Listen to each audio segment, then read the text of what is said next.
one of the greatest risks for the market is for long bond yields to rise quite sharply. And the fact that they only rose about 4 percentage points on Friday was quite shocking, to be honest, given the jobs surprise.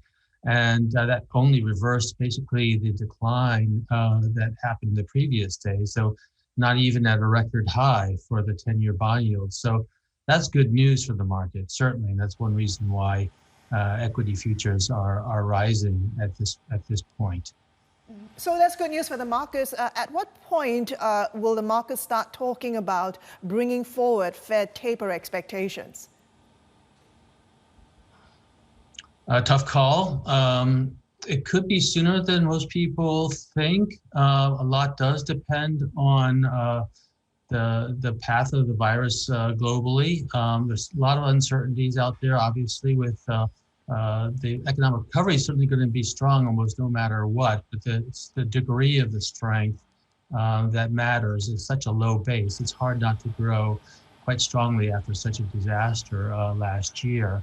We've got 6.7 for next year, a little bit higher than what some aggressive forecasters are putting out there. That compares to 5.7 for consensus.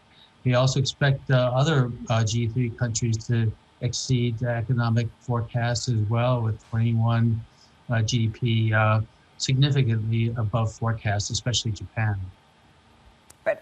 Good morning, Jonathan. We're joining in this conversation. How real is inflation risk for emerging markets if the U.S. were to step up and see prices rise? How does that story circle back to Asia?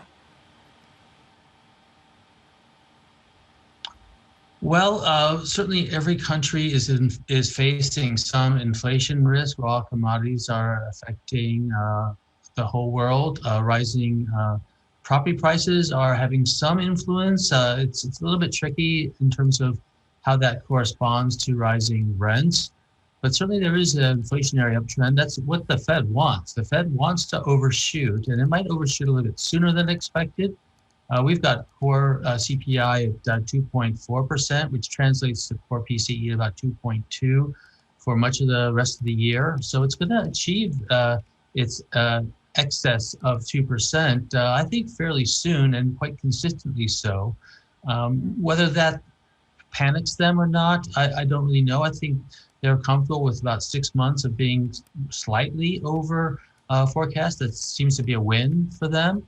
But if it started to go up towards 2.5 to 2.7 on core PCE, we'd have to watch more carefully, and that would impact global emerging markets as well.